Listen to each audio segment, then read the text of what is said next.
Season 1, Episode 1. The Standard Oil Octopus. Shadow Practice. Welcome to your Shadow Practice session. Today we dive into the dark history of wealth. Listen to the rhythm. Repeat the words. Master the English of power. Let's begin. The script. The year is 1870. The world is dark. Literally. If you wanted light at night, you needed whale oil. It was expensive. It was smoky. It was dangerous. But in Cleveland, Ohio, a man named John Davison Rockefeller saw a different future. He didn't see a whale. He saw a refinery. Rockefeller was not a gambler. He was a bookkeeper. He was obsessed with order. He was obsessed with efficiency. He believed that competition was a sin. He didn't want to win the game. He wanted to own the board. This is the story of Standard Oil. The octopus that strangled the world. To give it light. To understand the man, you have to understand the father. Devil Bill Rockefeller. Con artist. A man who sold miracle cures for cancer. He taught his son John a hard lesson. He said, "I cheat my boys every chance I get. I want to make 'em sharp." John didn't become a con artist. He became a system. He learned that in a world of chaos, the man with the process is king. Rockefeller entered the oil business during the gold rush phase. It was messy. It was boom and bust. Thousands of small players were drilling. The price of oil would skyrocket, then crash. Most people were looking for the oil well. Rockefeller looked at the train tracks. He realized that drilling for oil was a gamble, but transporting oil, that was a tax. He created the Standard Oil Company. Why Standard? Because at the time, kerosene was explosive. Lamps would blow up. Houses would burn down. Rockefeller promised a standard of safety. It was a brilliant marketing move. But behind the standard was a shadow. He began the South Improvement Company, a secret alliance with the railroad barons. He told the railroads, "I will give you all my oil to move, if you give me a rebate, discount." But it wasn't just a discount for him. He demanded a drawback. This meant, every time his competitor shipped oil, the railroad had to pay Rockefeller a fee. Imagine that. His rivals were literally financing their own destruction. This was the octopus stretching its tentacles. One by one, the independent refineries in Cleveland began to suffocate. Rockefeller would walk into their offices. He wouldn't shout. He would whisper. He would show them his ledgers.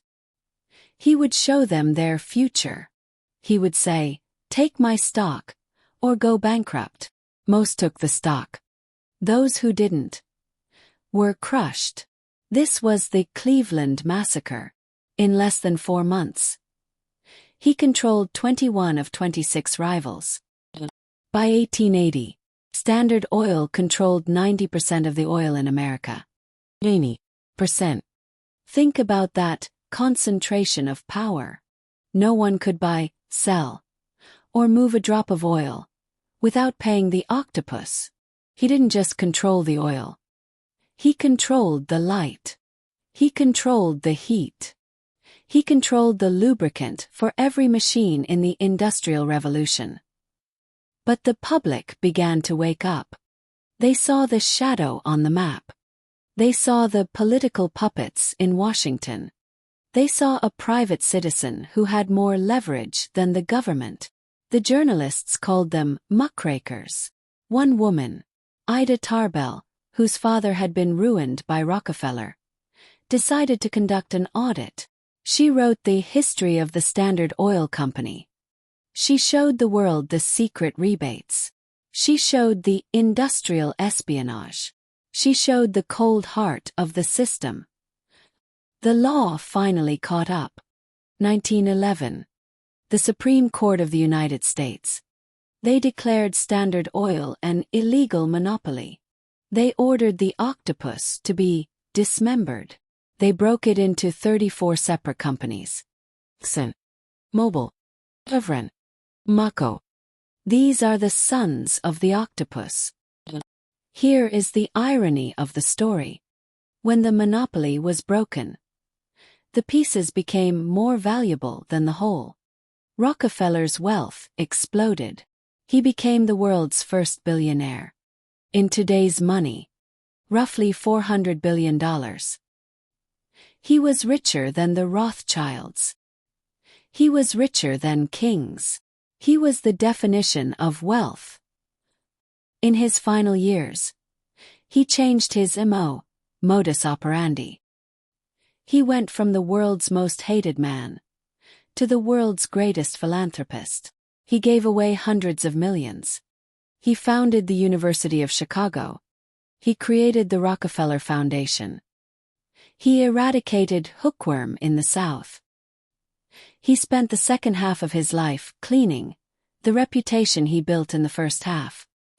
But look at the process. Look at the legacy. Rockefeller didn't just leave money. He left a blueprint.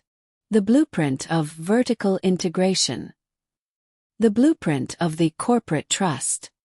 Every tech giant today, every social media monopoly, is using the Standard Oil playbook. They don't want competition. They want infrastructure. They don't want to sell a product. They want to be the standard. The octopus is not dead. It just changed skins. It moved from oil pipes to data cables. It moved from kerosene to algorithms. The invisible hand of the market is often just a corporate tentacle in a silk glove. We are still living in the world of John D. A world where information is refined, just like crude oil. A world where efficiency is the highest virtue, and privacy is a cost. The ledger is still open, and the interest is still compounding. Stop looking at the prices. Start looking at the pipelines, because the person who owns the pipeline owns the flow of humanity. The light comes at a price, and the receipt is always standard. Stay sharp. The history is a mirror, and the mirror is watching you.